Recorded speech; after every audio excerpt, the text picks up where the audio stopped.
Let me take you back to 2003. There was an NBA game between Portland Trail Blazers and the Dallas Mavericks. Maurice Cheeks, many of you may know his name, native Texan, was also the head coach of the Portland Trail Blazers. A young girl named Natalie Gilbert, 13 years old, and she was selected to sing the national anthem, 13 years old. She's in front of a packed house. She begins to sing, and suddenly panic comes over her face. Her worst nightmare unfolds. I want you to watch. And now to honor America and salute the men and women serving our country with our national anthem, please welcome, as voted by you, the fans, our winner of the Toyota Get the Feeling of a Star promotion, Natalie Gilbert.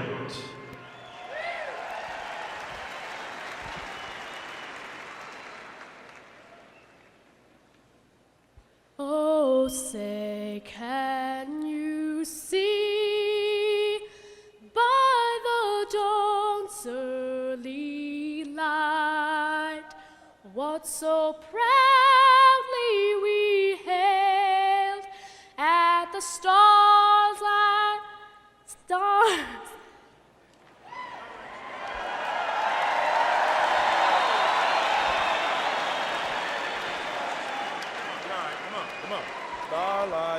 Stars like last gleaming, whose broad stripes and bright stars through the perilous fight.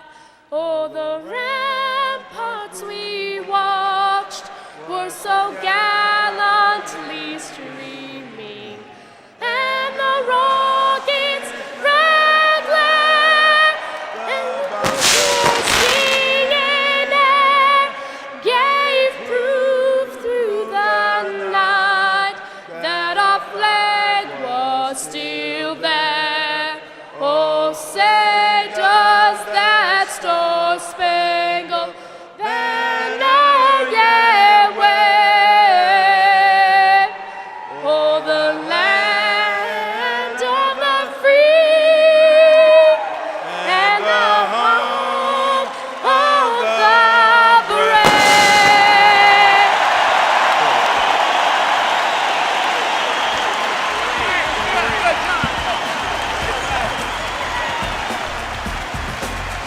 I love that video on every level. There's a little girl, 13 years old. She's scared, panicked. Person stands next to her, starts whispering the words to her, then begins to sing along with her, and she gains confidence. And by the end of it, the entire arena is joining together to sing. I know it's an NBA game, but that looked like church to me, and it felt like church. We call it a mulligan. If you're not a golfer, a mulligan is pretty simple. Tribe I play with, we have an agreement on the first tee. You hit a bad shot, you just drop another one. That's called a mulligan. You hit it, and you don't count the first one. That's a bad shot. Named after a guy named David Mulligan, who in the 1930s built his empire on hotels, but was known to cheat at golf. He was playing with some friends, hit a bad shot, just pulled out another ball, dropped it, and hit it. And they said, "What are you doing?" He said, "Well, I'm hitting a corrections shot, if you don't mind," which is a great way to say I'm cheating.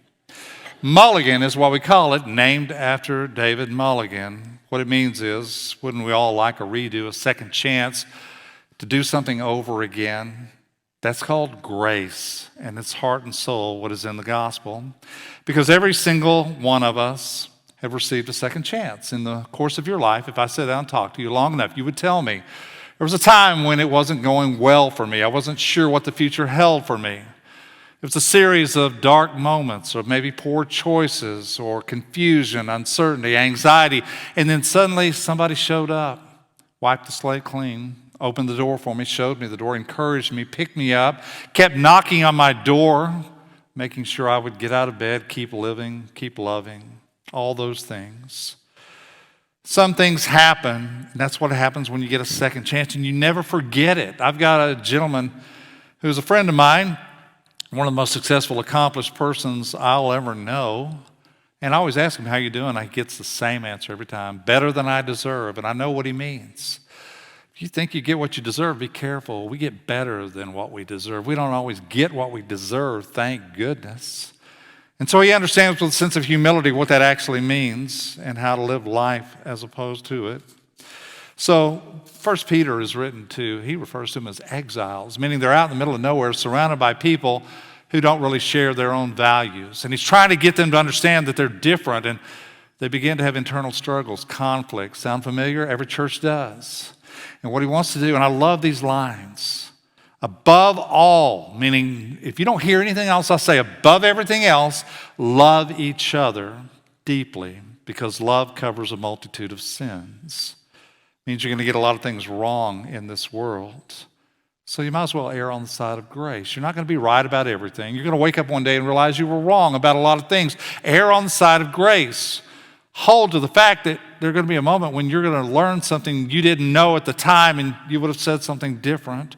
Love others even when you don't care for them or like them, because it does cover a multitude of sins. It just gives people a second chance. Jesus talks about a fig tree growing, doesn't bear any fruit. What does Jesus talk about this story? Gardener, before he's ordered to cut it down, just give it one more year. Just see if it's not able to produce some fruit. And Jesus does that with people all the time. Don't give up on them. Just because it looks like they're not doing much, just do it. Just give them another chance. Who knows what God could do in the heart and with the life of somebody. And maybe you're ready to write them off, but God never is. We call it a mulligan. It's a second chance in golf, and all of us who play golf will confess it's the most maddening game in the world. I don't know how you can play a game all your life and never actually get good at it, and I'm one to tell you. It's not an easy game. I used to play in charity tournaments and played one about a year and a half ago, and they had a putting contest, and they gave a prize away. The putting contest was an impossible putt. They had this green, and I'm not exaggerating, it was on this hill. So if you just tapped it, it was going to go about 500 feet, and literally the hole's here and the bankment, you have to aim there just to see if it'll curve in. It's an impossible shot, except for whatever reason, and I'm a really average golfer, I knocked it straight in the hole. You know what they gave me as a prize? A brand new putter. I thought I kind of liked the putter I have right now. Thank you very much. Gist of the story is don't give up on people. Don't give up like the world does, because sometimes you need a second chance.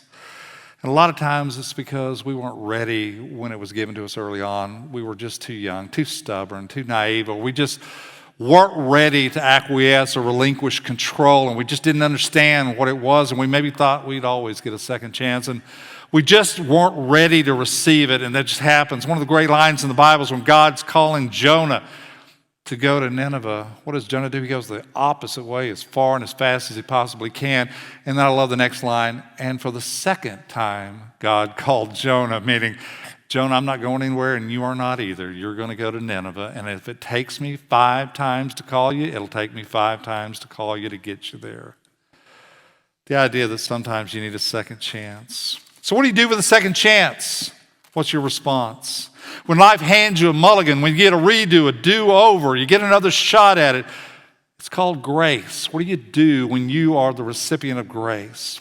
Proverbs 28, a man who refuses to admit his mistakes can never be successful, but if he confesses and forsakes them, he gets another chance. Lamentations, because of the Lord's great love, we are not consumed. For his compassions never fail, they are new every morning. So when you've gone through it, the dark night of your soul, the hard times, the divorce, the bankruptcy, the failure, the illness, the disappointment, the pain, the disillusionment, when you've gone through that, how do you respond when somebody, God in heaven, gives you a second chance? Here's things that we need to do. One is to live with a profound sense of gratitude. You got a second chance. You got a new life. What you thought was a closed door is now opening up to a whole world you never imagined. You were set free. You didn't stay where you thought you were stuck. Somehow your life began to move forward, and you live with this gratitude. God, I'll never forget what you did for me, the people that you sent to me, people who would never give up on me, who loved me unconditionally. Second thing is to live with generosity. Meaning when you're the recipient of grace, amazing grace by God, and your life is changed, inherently something inside of you says, I want to give back to this world. Before I leave this world, I want to pay it back. Every chance I get, I want to bless others as I have been blessed. I want to be the one who will help another person get a second chance, just like I was given a second chance. The third, live with a deep sense of purpose, a reason for getting out of bed in the morning. that God put you here on earth, gave you gifts and graces that nobody else has for the places and people that you're going to encounter.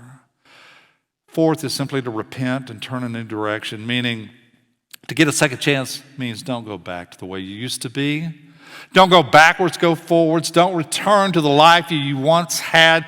Embrace and look forward to the life that God has in store for you. And I love this line from 2 Corinthians. We are workers together with God, so we beg you, do not let the grace that you receive from God be for nothing. So I don't know what your second chance was. I know you know. And if you close your eyes, you could see their face. You know the people who loved you back to life, who gave you a second chance, who opened doors, who trusted and believed in you, maybe even before you believed in yourself, who knew you were capable of things really wonderful. Who deserves a second chance? The answer is probably none of us, if you really think about it. Who wants a second chance? The answer is probably all of us. Who needs a second chance? Every last one of us. And if you stayed with me this far, I hope you'll hear this. There's also a church that I know deserves a second chance, needs a second chance, and is, in its purest form, a second chance. Do not let the grace that you receive from God be for nothing. Or to put it another way, whenever you get a second chance in life, for God's sake, do something about it.